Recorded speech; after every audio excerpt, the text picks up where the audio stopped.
Assalamualaikum warahmatullahi wabarakatuh. Saya Hairumita Safia ingin melakukan pengayaan video, menjelaskan dengan video tentang materi yang sudah saya buat, yaitu sejarah Islam masa modern.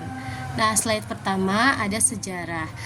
Harun Nasution mengatakan bahwa periode sejarah kebudayaan Islam menjadi 3 besar, ialah yang pertama adalah periode abad klasik dari tahun 650 sampai 1250 Masehi, yang kedua abad pertengahan dari 1250 Masehi sampai 1800 Masehi, lalu ada abad modern dari 1800 sampai sekarang.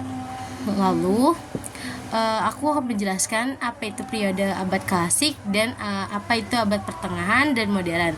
Nah, abad klasik sendiri adalah kondisi kejayaan dunia Islam atau umat Islam. Lalu abad pertengahan adalah melemahnya kejayaan Islam hingga mengalami kemunduran dibandingkan bangsa Eropa. Sementara abad modern itu adalah kebangkitan awal mula kebangkitan kembali umat Islam.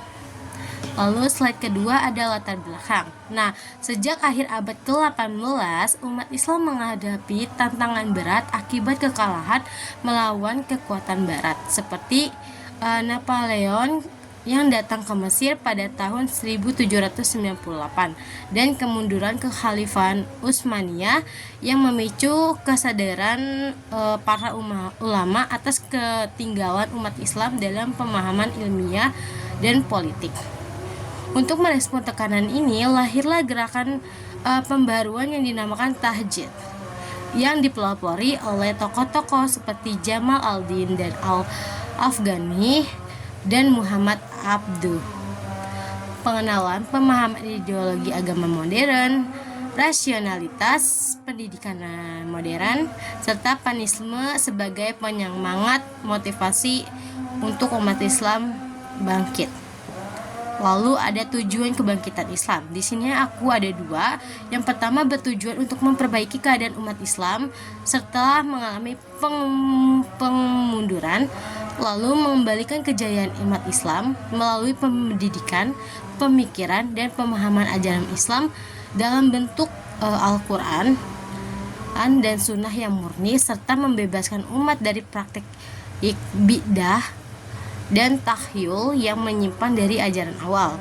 Lalu yang kedua, tujuannya itu adalah gerakan kebangkitan Islam juga bertujuan untuk memperkuat identitas dan persatuan umat Islam di seluruh dunia, serta meningkatkan kesadaran akan pentingnya menjaga nilai-nilai Islam dan menguasai atau belajar ilmu umum, ilmu agama, dan ilmu teknologi untuk menyesuaikan agar kita tidak tertinggalan oleh zaman. Nah, lalu yang slide ke berikutnya ada tokoh-tokoh pembaruan Islam pada masa modern. Nah, yang di sini aku ada 4. Yang pertama adalah Muhammad bin Abdul Wahab. Pemikirannya itu adalah pemikiran pemurnian tauhid, yakni mengesahkan Allah yang tiada sekutu baginya, serta beberapa ajarannya adalah kesalahan dalam tauhid akan melahirkan perilaku syirik. Nah, syiriknya itu terbagi menjadi 2, yaitu syirik akbar dan syirik asgar. Syirik akbar adalah syirik nyata dan syirik asgar adalah syirik yang tidak nyata. Lalu yang kedua adalah Jamaluddin Al-Afghani, seseorang yang berpengaruh di dunia Islam khususnya di bidang politik. Nah, pemikirannya itu adalah adanya qada dan qadar berubah menjadi ajaran fatalis, perpecahan di kalangan umat Islam, memperlemah persaudaraan antar umat. Lalu yang ketiga ada Muhammad Ali Pasha, yaitu kemajuan hanya dapat diambil melalui perilaku dan sikap disiplin. Lalu yang keempat ada Rifa'ah At-Tahwi. Nah, di sini itu dia berpegang teguh pada agama adalah jalan mencapai kesejahteraan.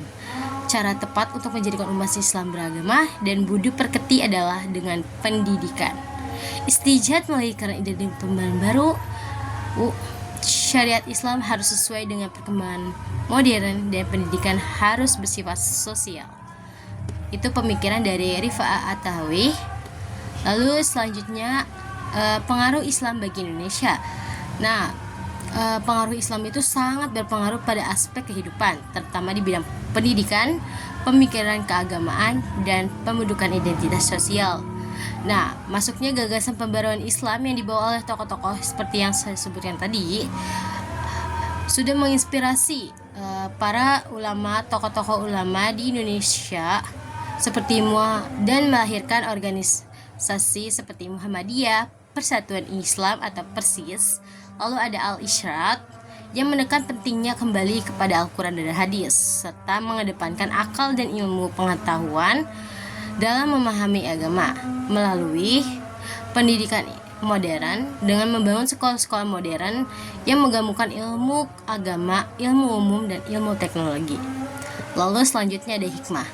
Nah, hikmah yang aku ambil di sini ada 4. Yang pertama adalah mendukung umat Islam untuk meraih kemajuan yang hakiki, memiliki prinsip hidup yang kuat sesuai petunjuk Al-Quran dan Hadis, memahami hakikat hidup, serta belajar untuk berkembang sesuai zaman. Yang kedua, menjaga sikap toleransi dan kerukunan antar umat beragama, yang artinya saling menghargai dan menghormati. Yang ketiga, memperkuat persatuan dan kesatuan umat Islam. Walaupun kita berbeda agama seperti toleransi juga, ini berhubungan erat. Lalu yang keempat, meningkatkan pemahaman tentang identitas dan warisan Islam. Nah, di sini tuh meningkatkan pemahaman tentang identitas dan warisan Islam itu termasuk dalam pelajaran sejarah, dan juga meningkatkan pemahaman tentang identitas adalah identitas Indonesia itu pernah dijajah, terutama umat Islamnya pernah dijajah oleh penjajah asing. Nah, banyak sekali sehingga ketika Indonesia mulai bangkit, di situ menjadi inspirasi bagi negara-negara seperti Arab Saudi dan juga Mesir. Nah, Mesir itu pernah mengalami kemunduran yang berat ketika Napoleon itu datang, tapi Napoleon itu membantu untuk mengkuat-kuatkan atau membantu membangkitkan semangat untuk umat Islam. Terima kasih. Udah segitu aja. Terima kasih. Wassalamualaikum warahmatullahi wabarakatuh.